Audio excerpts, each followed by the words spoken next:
All right, welcome to the Sumer Sports Show Wednesday. We finally get to do a Wednesday again. I'm here. I'm Eric Eager. I'm one of the VPs at Sumer Sports. I'm joined by the CEO of Sumer Sports, Thomas Dimitroff. Thomas, this has been an interesting week. Monday, we got the news that Zach Wilson didn't really want to play for the Jets anymore. Now he's starting. The betting markets have moved a couple points in favor of the Jets this week.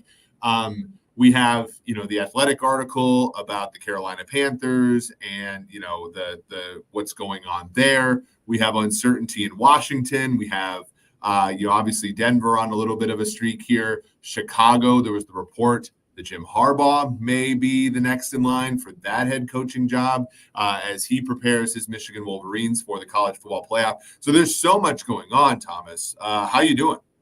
'Tis the season, right? I mean, on all these levels. We talk about NCAA, talking about a lot of heated people out there, right? Florida State related, et cetera, et cetera. And then we start thinking closer to home on the pro side, always getting calls on the phone from people that are tied into different places, as you are, as Sean Clement is, and other people, Chase Falavine in our business.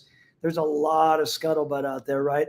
I have to be careful that I don't dive too far into that, because when I was in that mode, I would always are you kidding me? Keep your nose out of that, right? Now that I'm kind of outside of it a little bit, and you've brought me into the media side of things, it's a little tough for me to stay out of it, because you want to be on top of things, right?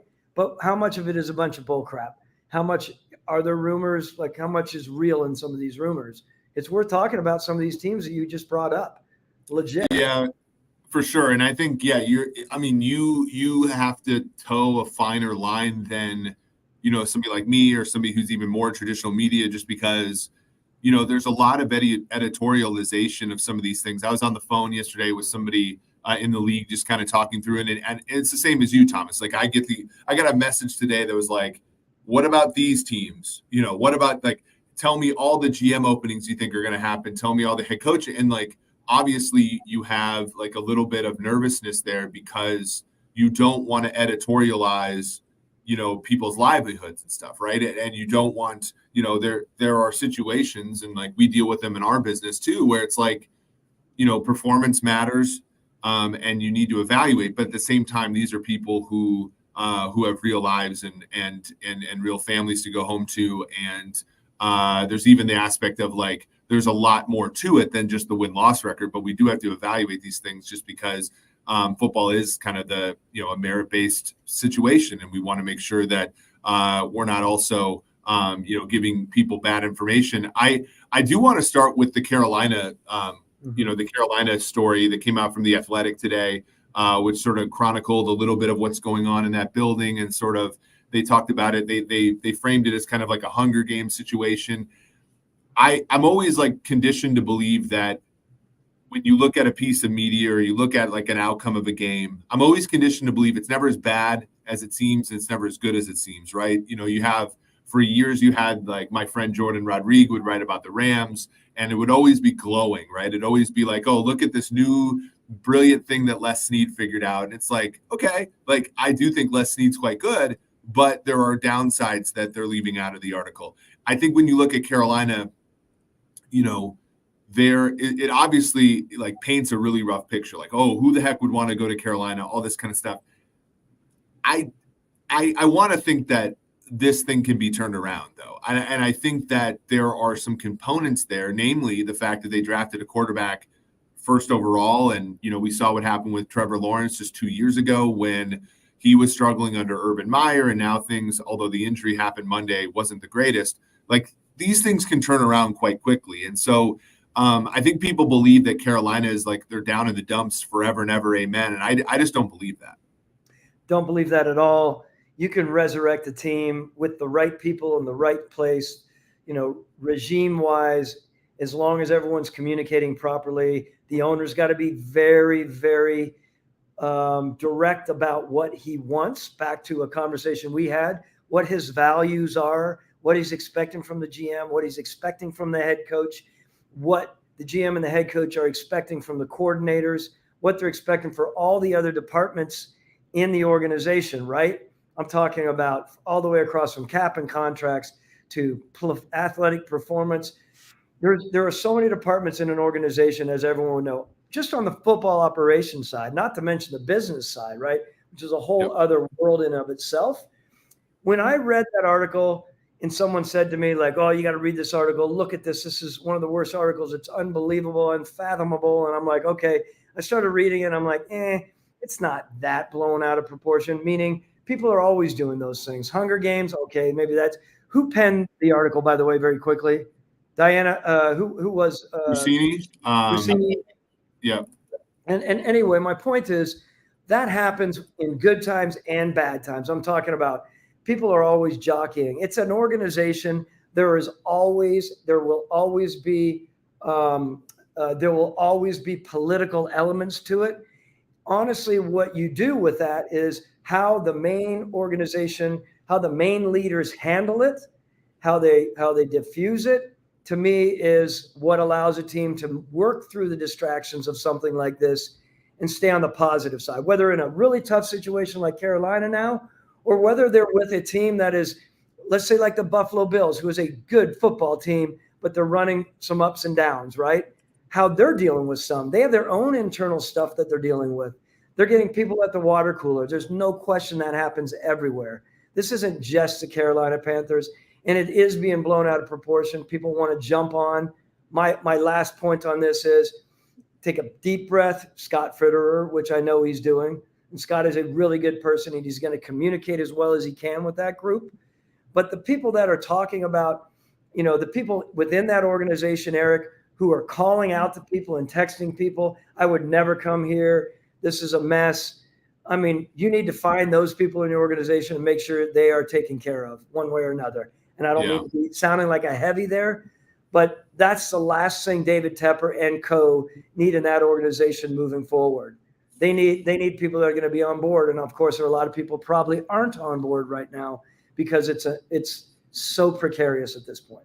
Well, and you had the Aaron Rodgers interview with Pat McAfee where he was talking about how he was disappointed in the leaks that came out of the Jets building. And I'm assuming, a similar idea when you're talking about Carolina and some of the things that are said in that building. Fitterer, since being the GM, Thomas, a record of 13-33. So it's been rough for them, but I do want to, and I do want to, take it back here. Like when you joined the Falcons in 2008, right? The 2007 Falcons, you're talking about a 4-win team, 2 coaches, right? Bobby Petrino leaves the whole thing in a cloud of dust.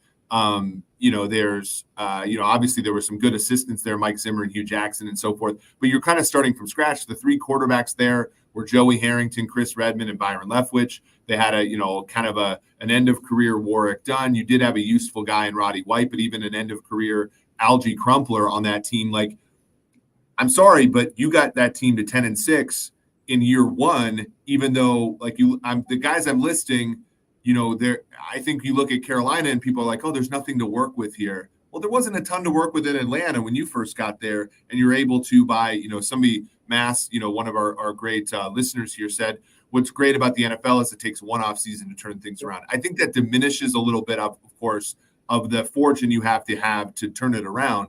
And the difference between your Falcons in 2008 and these Panthers is you had the 3rd pick. This team already took a quarterback, and you've gotten to see him in 1 year. But I still think I still think they're not that far away. No team is that far away, right? We're talking, you and I were in the office recently, and we're talking about Tampa Bay, Atlanta playing for first place in that division at 6-7 should the Bucs win that game. And so I just think, look, it's doom and gloom, but the NFL is so cyclical that I would not be surprised if, whether it's Scott, whether it's Scott leading the ship or somebody else, somebody coming in there and making the Panthers a viable franchise relatively soon, even if, things are not necessarily great there. Sean had a good point here. And I do want to get your opinion on this. Where's this rumor? I don't know if everybody believes this, but the Rams did offer 2 first-round picks to the Panthers for Brian Burns last year.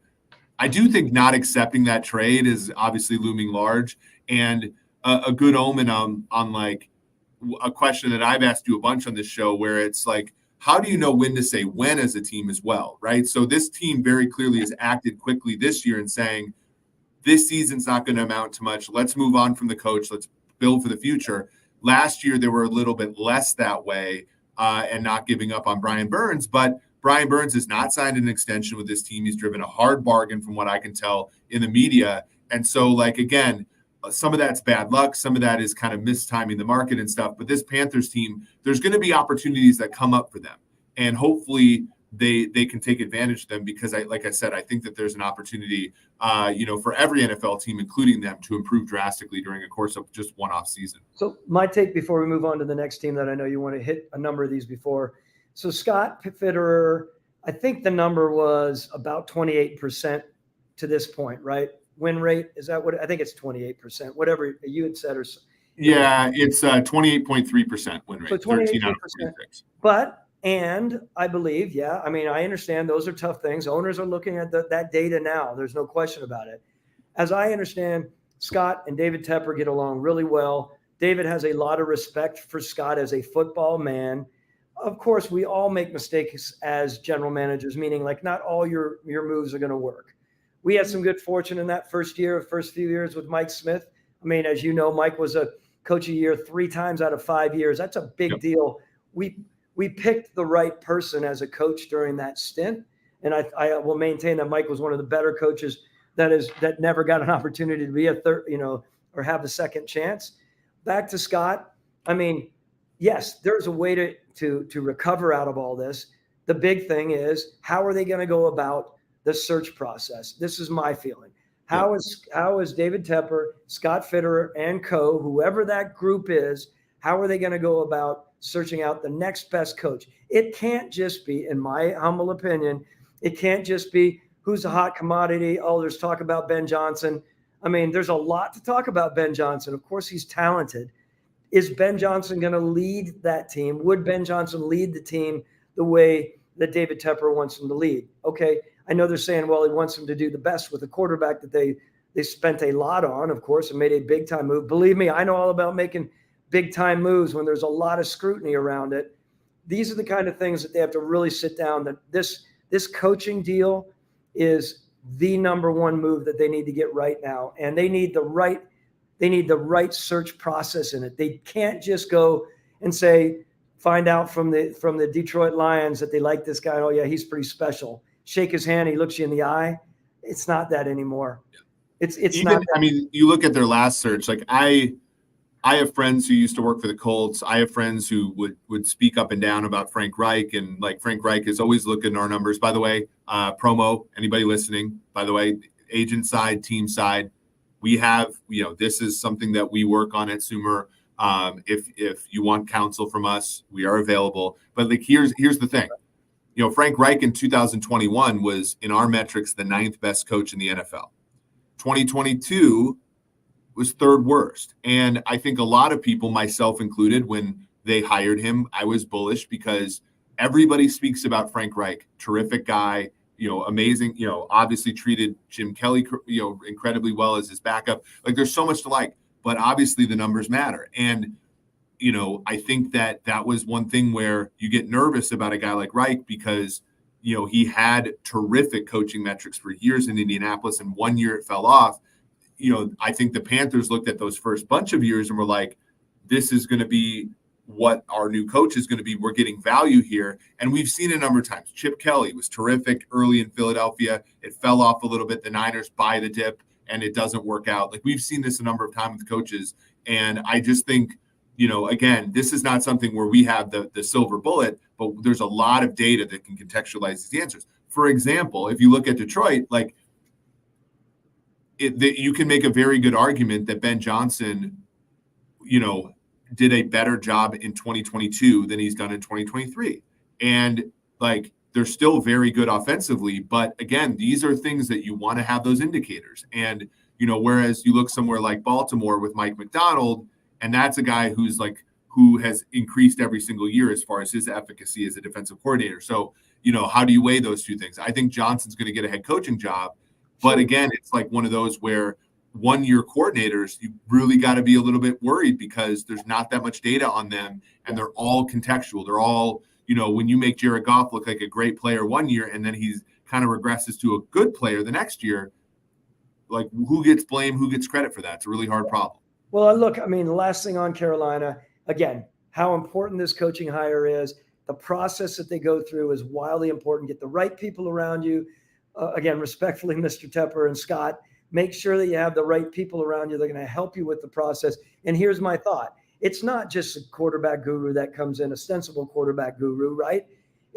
You could easily have a really thoughtful and presence-laden kind of or presence element to a coach that comes in there and leads like that organization needs, and have the right coordinator to help out. It doesn't necessarily need to be the head coach. That's my feeling. That's why I think it opens up a lot more opportunity. When you do think about some of these defensive coaches who are really prime leaders of men, have morale to them, understand football, have an understanding of all positions, that's a big deal for me versus, and that's my, what if Bill Belichick hypothetically is not him knocking on the door, but what if it comes down to something like that where David Tepper has to make a decision between Ben Johnson and Bill Belichick? To me, that's a no-brainer. No offense to Ben, but that's a no-brainer. Yeah, no, I mean, yes. And there's, the Belichick thing, like everybody's talking about how New England's 2-10. Like Andy Reid's last year in Philadelphia, the Eagles were 4-12. Like every coach has a year like this. And I think that a change of scenery in some cases could be better. You look at this team, this Panthers team. Now I'm looking at Over the Cap, our one of our partners, Jason Fitzgerald is terrific here. This is the 2024 cap table for them.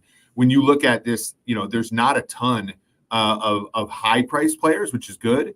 There's not a ton of dead money on the cap either, about 1.02 million in that. Moton, that's a big contract, and that's you worry a little bit about that. There's some bonus proration in there as well.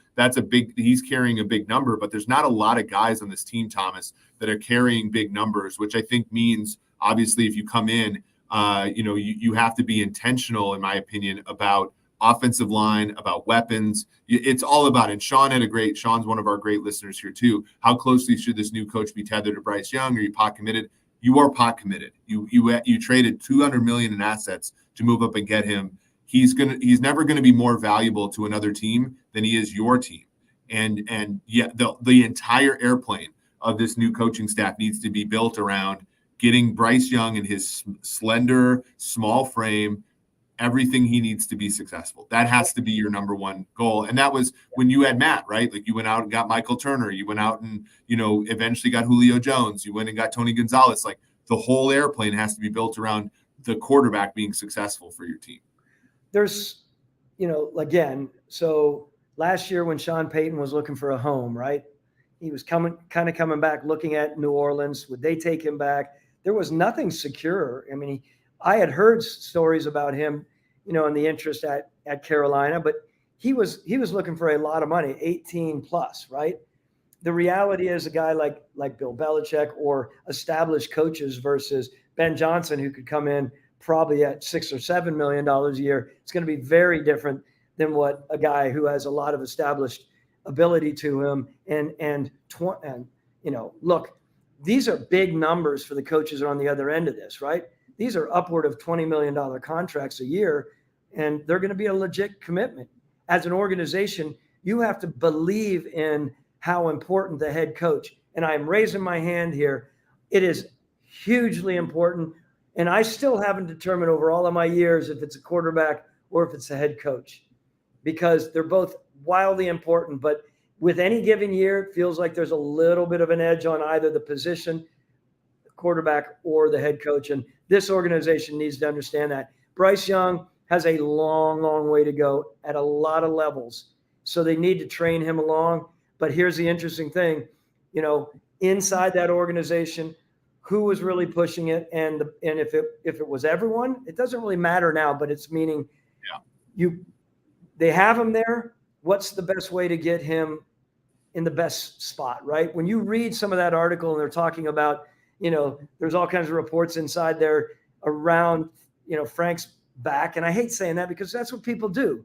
Owners are going to ask his experts in the building, what's wrong here? And he's going to get that information, and he's going to synthesize and internalize, chew on it. And then he's going to go back to the head coach and say, why don't we get him moving more in the pocket? Why don't we get him RPO, whatever it may be? That's not heresy. That's just what happens. That's what an owner is. He can do that. Well, and also, this is the part that pisses me off a little bit about this whole, and again, and the other person that wrote the article, by the way, I want to give them their credit, is Joseph Person. So it's Joseph Person and Diana Rossini. Yep. The owner can do that stuff. They own the team. Yeah. Now, like this whole idea that like it's somehow immoral for the owner to have like input on stuff, right?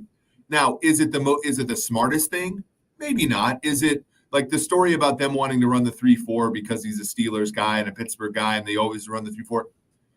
I know that we'll laugh at that or whatever, but like, I don't know. If I was watching the Steelers operate for 3 decades and watching how they win consistently and they never bottom out, like, wouldn't that be to me, it doesn't seem all that asinine to be like, hey, whatever they're doing in Pittsburgh, let's at least try some of these things. And I know that gets blown out of proportion, but it's his team. He put up the $1 billion for the team. And like, yes, I'm sorry. It's his train set. It's his train set. But think about this. This is so true. 40 years ago, no, this is my world. You hired me, keys to the kingdom. It's not that way anymore. There are some longstanding people like Bill Belichick and some of the coaches like that, Andy Reid, Pete Carroll, who wouldn't have it. Sean Payton, maybe. The next wave are so much more understanding of this. And they're going to listen to a very smart owner, even though that owner might not have a lot of background. It is. He's spent a lot of money and been successful in a lot of other areas, right? If they bring something up, it's up to a head coach and a GM to listen, take it back. Quite honestly, you go back in your room with a head coach and a GM and you ruminate on it.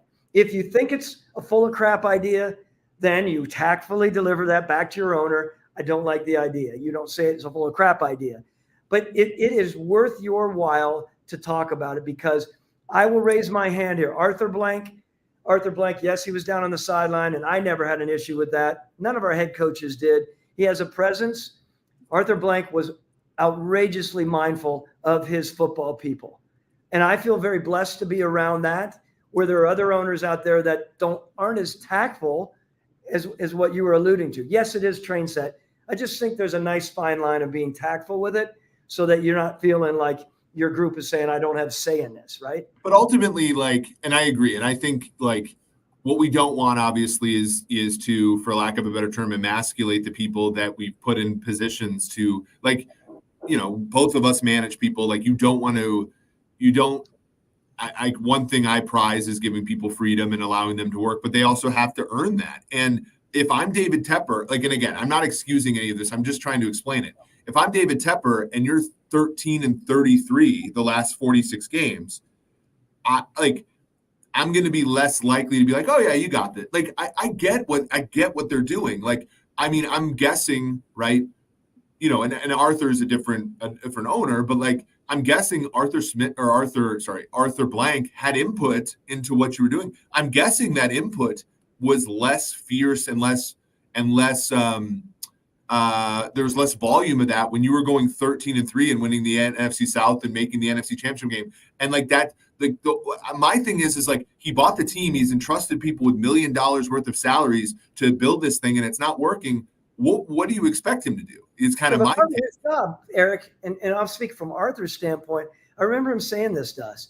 Look, my job is not to like you said, emasculate, but his job, he always felt that his job was to bring up ideas, whether they were right or whether they were wrong, for us to chew on them, ruminate, ideate, whatever we want to call it, at different levels, and then come back to him with an educated decision on why we wouldn't or would do what was suggested, whether it was by him, whether it was by Rich McKay, whether it was by me, Smitty, Dan Quinn, or even our coordinators, right? That was part of it. Most of these guys, that's what we do believe. It doesn't mean that this is just, decision by what's the line? Just it's not. It's not a dictatorship, right? No, I mean, no, and it could be, right? Like this is the thing. There's nothing that says it can't be a dictatorship. It's just it's not. He's not. It's not. It's not as bad as it sounds. Is what I'm saying. And to the reason that this league is. I want to be very careful here. The reason that this league has grown in value, the reason that this league is the most entertaining entertainment business in the entire world, the reason why NBC Sunday Night Football is the most watched television, because there are people who invest in this league, and far be it from me to say that guy doesn't get a say in this billion-dollar investment he's made, billions of dollar investment he's made, and it takes, and again, if people in the league want more autonomy, they got to win football games, is my point, right? Okay. And yeah, that's right. And look, man, we could talk about this forever, and I get passionate about it because, again, there is a fine line. Again, train set, yes. Opinions, yes. 100%. Press your people, yes. Take an example like what I said Arthur Blank was. He let us do our things. We'll never say anything but that. Take a guy like Clark Hunt, one of the best owners to work for. Clark, and I remember talking to Veach about this, and he's saying to me, look, we'll bring up opportunities to talk about leadership and leading the team, and he'll have ideas about different things. That's a mutual respect for a very established family and owner. And they do great things there because he's very tactful with how he approaches something that could be, it's never easy. So I just want to say, looking at those owners out there that are mindful as they grow, even Arthur, like in those early 2 or 3 years or 4 years after Home Depot, very different owner, respectfully to say, than he is now 20 plus years, right? Yep. He has a completely different understanding of it. Mr. Tepper, where is David right now? What year is he in? 4? I think it's 4. 2018, so year 5. Yeah. So he's still growing with this system. Of course, massive success in the finance world. And incredibly intelligent. We listen to Paul Tudor Jones talk about him. He's like, that guy is outrageously intelligent and adept at what he does. Yep. This is as an investor, right? These are two tycoons. I can guarantee you that if the Panthers started having success, we'd hear less of these stories. And that doesn't mean that David Tepper's changed as a person. It just means that success. You talk about Kansas City, if the Kansas City Chiefs win this weekend, it will be their 11th straight winning season, right? So the fact that Clark Hunt is easier to work with is probably a function of the fact that they win. And things are, and the same thing's true, of course, in our business at Sumer. Things are true. And this is a good segue because I know that we don't have a ton of time today just because of random things, but similar idea. Josh Harris, buys the Washington Commanders. The Commanders were the team that he was a fan of when he was a kid. And growing up and still a fan of course. And you have, that situation where, other than Jack Del Rio, who they let go recently because the defense has been, and they traded Montez Sweat and Chase Young. So they're certainly moving towards the future. We still have Martin Mayhew as the general manager there. Martin Mayhew in his career is 66-108-1. He's 19-27-1 in Washington. Washington has been. Do you have a percentage there or not? Let me do the division. As we start talking about so he's at 40, they're at 41% since he's been in Washington, win percentage wise. Okay. And so, that's not as bad as 28%. I did want to bring this up, by the way.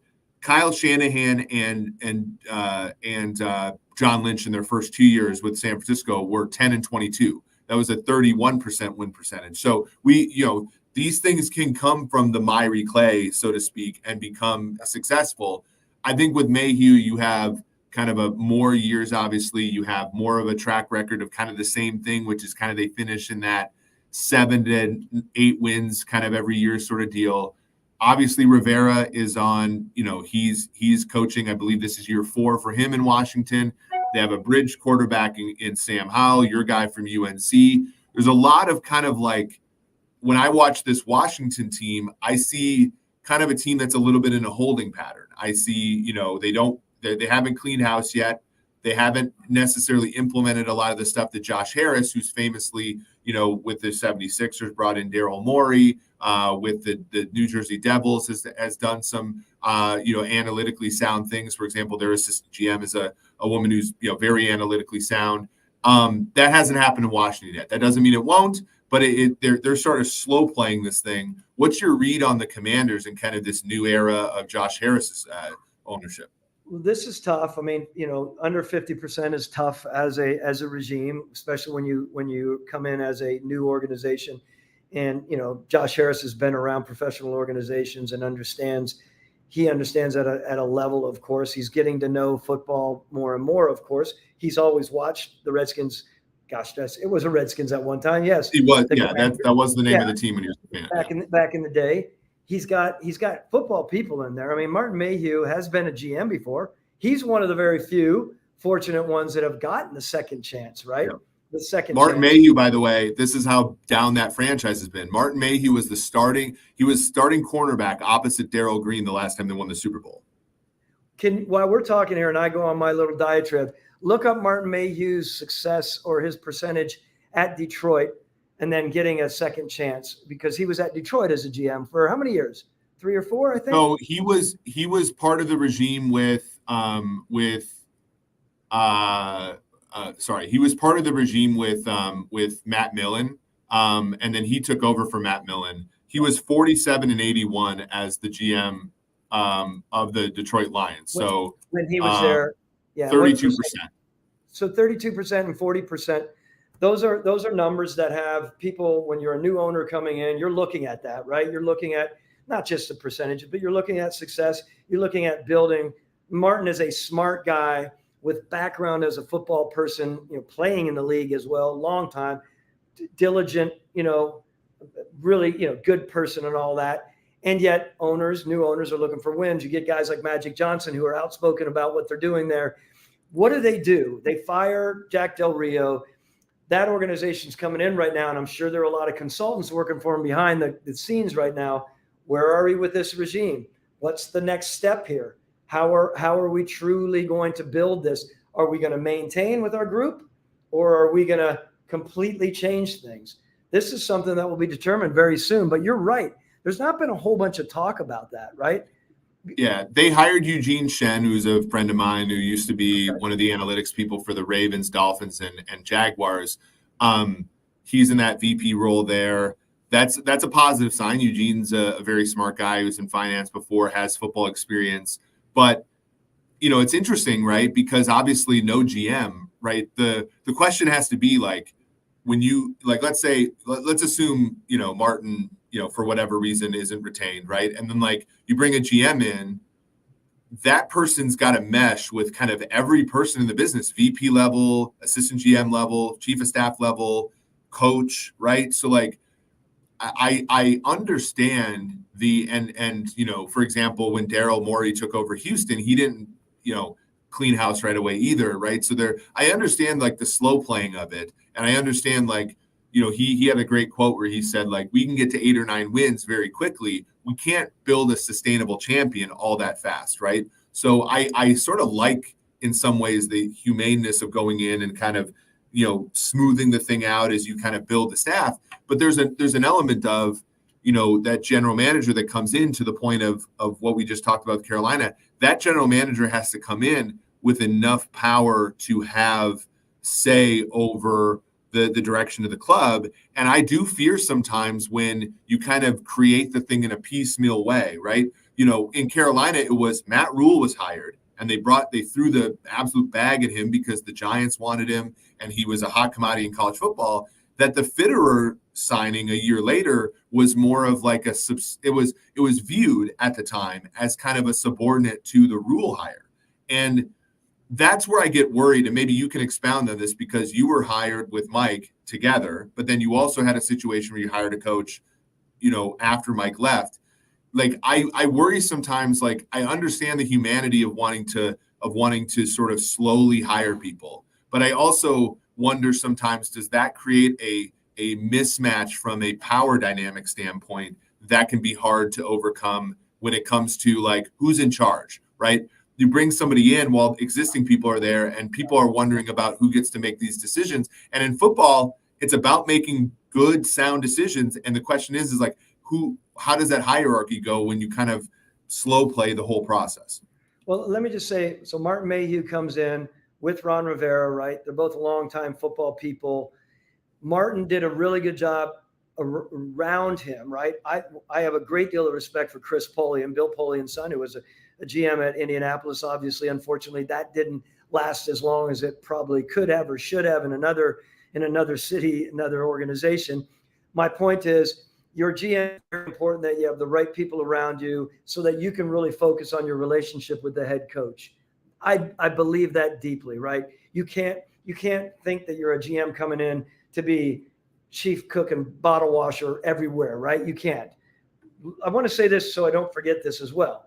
Martin Mayhew, one of the very few GMs in modern time, get an opportunity for a second chance.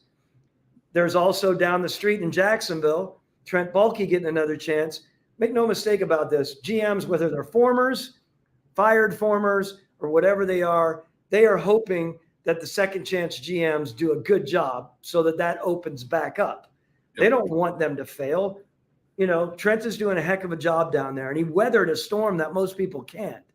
I mean, that's a tough-ass gentleman who has weathered through a lot, and I have a great deal of respect for how he took that on. Martin got a situation here that's not been the easiest situation, right? Dealing with the owner. There's a lot there. Just know that even though we look at percentages and win percentages, because that's what owners do, as you and I know, there are a lot of layers to why some of those wins happened and why some of them didn't, right? And why some of the losses did. There could be egregious losses that are attached to a general manager, and that general manager had obviously nothing to do with them, but ultimately you're in charge of that, right? So in the end, we can move on from Washington, but it's just going to be interesting to see how all of this plays out, especially back to the firing of a D coordinator in the middle of the season. What's the next step on this? Yeah, for sure. And I think, and Baalke is, I say this like, it's sort of similar to you in the sense of like the longer you've been out, the more people, and living in Atlanta, I see this as well, as like Baalke had a good record, right? And even though people can like throw stones at somebody, there's an element of, okay, he won, right? And I think like similarly, like obviously when you got fired from the Falcons, like there were a lot of darts thrown at you. And then like over the course of the last few years, you're like, wait a sec, this guy actually won, right? And now like and I think that when you look at former executives in the NFL, I think I hope that becomes more of a thing, right? Where it's like the hot, young, evaluator, analytics person, whatever, they get the job versus somebody who, frankly, like Trent, who was when he was in San Francisco, they won games, right? And and there's an element of being able to, even though it's not the sexiest thing in the world, and maybe, winning football games is part of the job. And like, I think that, I would imagine, the frustration from a former GM who won football games like you did would be that is often overlooked when people are sort of going through the process of hiring. It's like, if you want actually to win football games, here's somebody who at least had the formula back in the day and could apply it to your team now. And you're seeing in Jacksonville, it's not a perfect rebuild. Like I think a lot of people would say, you should have taken Aiden Hutchinson, but for the most part, that team from the Aluakon signing to what they've built around Trevor Lawrence, it's done a pretty good job. And that's why they're winning football games. Speaking of not definitely perfect builds and complications, you can bring up Denver. You can bring up, George Payton and where he is and how he's had to be steadfast through this last year. It's not been easy, I'm sure. I can only imagine you get a guy like Sean Payton coming in who is very, very strong and strong ideals. And he had a 5-game winning streak right before this most recent loss. I mean, George is in a spot, again, I've said many, many times, really, really good football man. And everyone probably gets sick and tired of me being so supportive of the guys, but I know these guys and I know they know what they're doing. There is so much playing into decision-making and how things work, right? Some of my best friends who haven't worked out as general managers know that they are really good at what they're doing as far as evaluating talent and interacting and knowing football. But for some reason, their choices, their decision-making on big decisions, and that's what I say, brother, you look back at general managers that they're really cut it down to the most important decisions that they made in their tenure. That's how they're going to be judged, right or wrong. It is. They're not going to be judged by how they hit on a fifth rounder or a sixth or seventh rounder. That's not what they're going to be judged about. They're going to be judged on quarterbacks, coaches, big time trades, acquisitions, contracts, et cetera, et cetera. Yeah. I mean, when you look at, right, like when you look at, like, for example, and we'll talk about Peyton in a second, but like John Schneider, in Seattle, marred by the Jamal Adams trade, buoyed back up by the Russell Wilson trade, right? To your point about the big moves are really how we judge these guys. Now with Peyton, right? Peyton was in Minnesota. The big move there was getting Kirk Cousins. Kirk has been okay, but for the most part, that was probably too much of an overspend for that team to be successful. He goes to Denver, and I'm writing an article about this because it's funny. It's about, since they let Osweiler go to Houston, which was the right move, talking about Simeon, Paxton Lynch, Russell Wilson. They finally get to Russell Wilson, right? And it's like, okay, we finally solved the quarterback position, and Russ gets over, and he's 11 at first, right? And now you're George Payton, poor guy. He's like, I finally did what everybody here wanted, and it didn't work. And now everybody's looking at him like, oh, this isn't, he's not long for this job or whatever. But I wonder how many general managers would have made that trade last year, and how now he's sort of like they're luckily they're now winning, and they might even make the playoffs in the AFC. But like now he's being judged by that move. To your point, like everybody would have made that move given Denver's history at the quarterback position after Peyton Manning in 2015. So it's weird. I think if the Broncos continue to move forward here, I think you're still going to see Peyton. Peyton's got a big decision to make about what to do with Wilson's contract now. It's not going to be great, and I fear for him sometimes because, as we talked about on the show, if you get rid of Russ, it's going to be like a ton of dead money for the next 2 years. And so if your team, if Sean Payton, the highly paid coach, can't get that roster and get them to a level of playoff, it may be George Payton that ends up dealing with the consequences of that, even though they've trusted the big money guy, Sean Payton, to correct some of these things.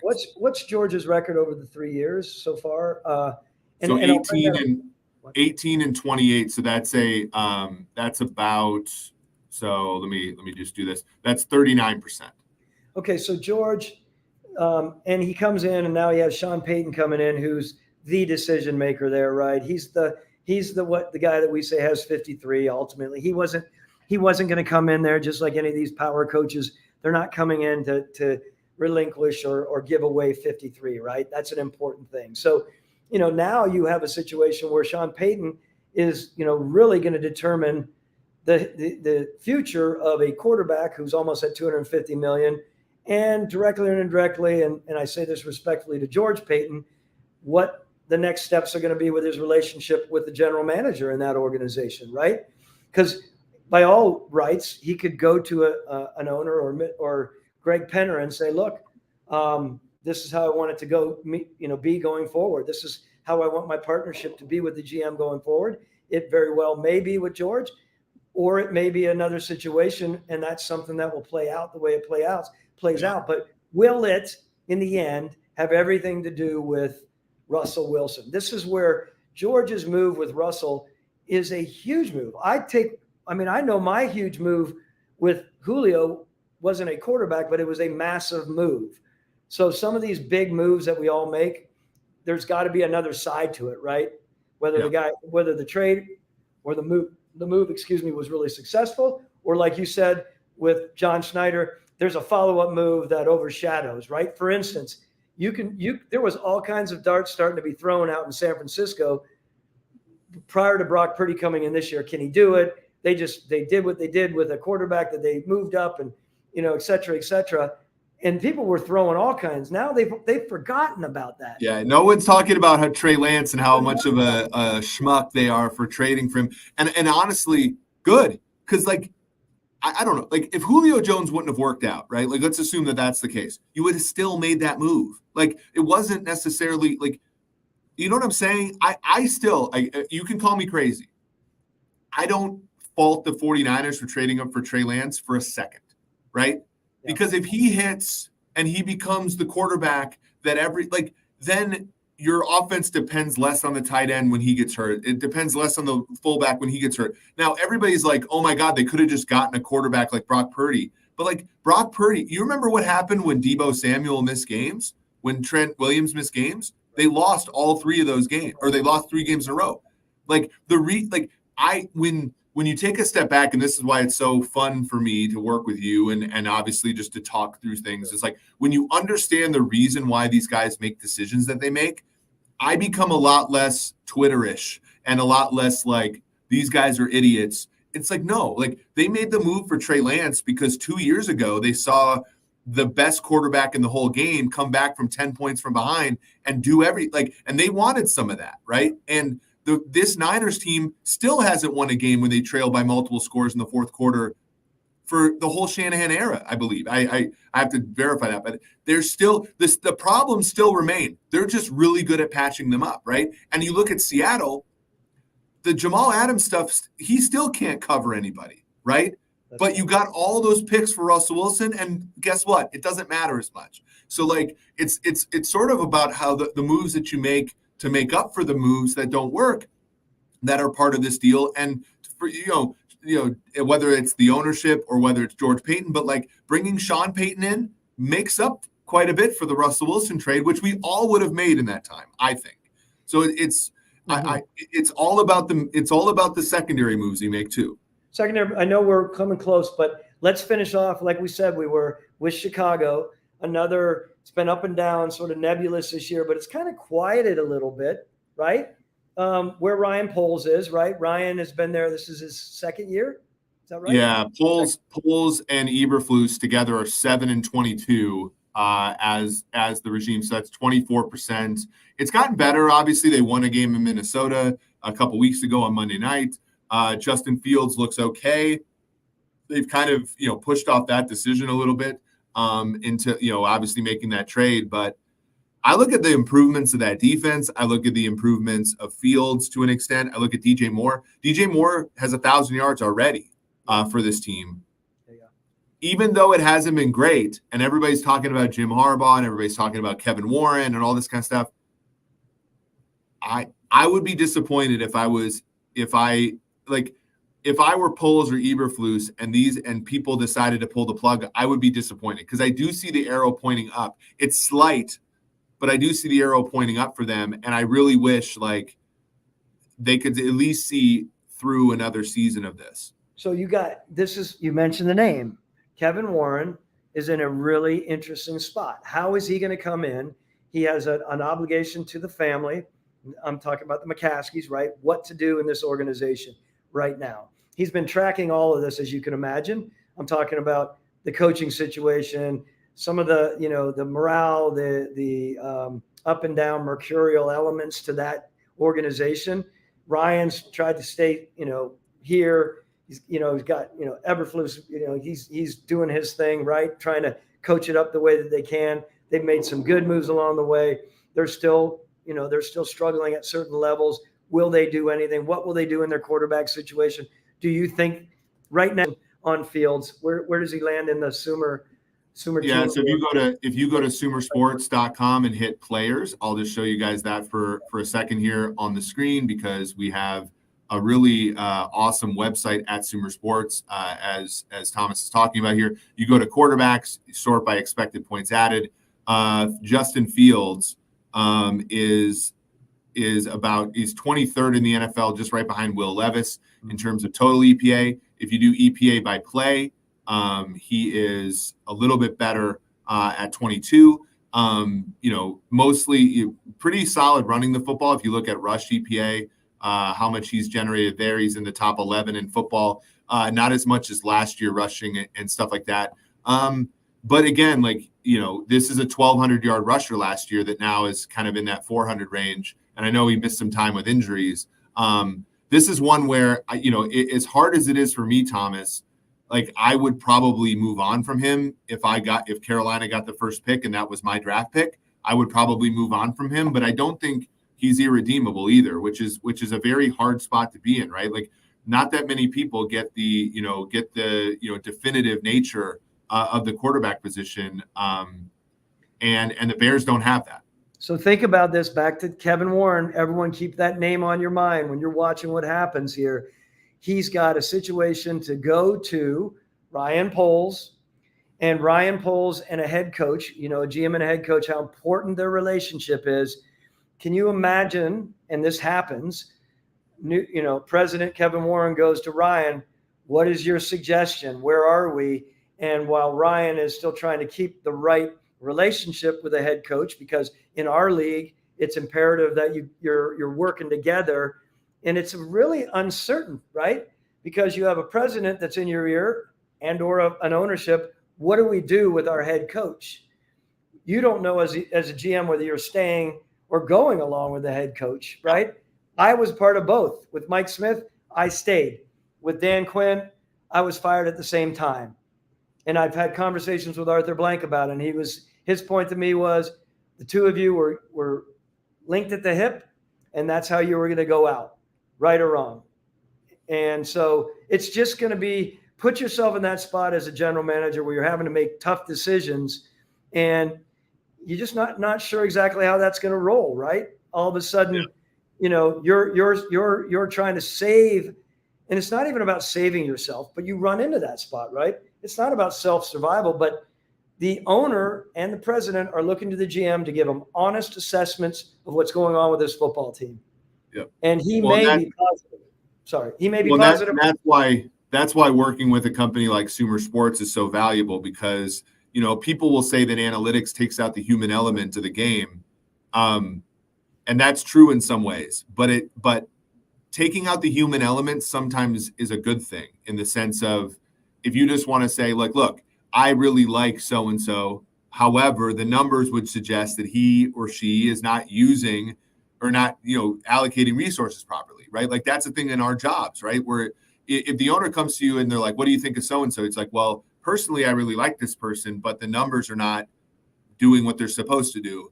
And so, like, that to me is the best way to give an unbiased estimate of how it's going, without obviously, jeopardizing friendships and stuff. You're never going to perfectly do that, but I do think the analytics in that way helps, right? And it helps because you don't turn it into sort of this matchup between, like, am I going to keep my job if this person leaves, et cetera, et cetera. Excellent discussion. I know we both have to go here soon. Yep. Dan says, if you have a good process, eventually things work out. I tend to agree with that. Speaking of good process, please, for everybody, it was a slow day on the stream until the very end, but on Twitter, we had a decent amount of following here. Hit the like button, hit the subscribe button, tell everybody that how much you love the show. So when we hit big, you can be one of the, Thomas, we do have to come up with a name for our listeners at some point. Sumerians feels right, but maybe a little too easy. So let's think about that. Let's workshop that over the weekend so that we can give our great listeners, the Frasers, the Masses, the Seans, the Dans, everybody that comes in and makes the show what it is, we can give them a proper name for the show. So for Thomas Dimitroff, for Eric Eager, this has been the Sumer Sports Show.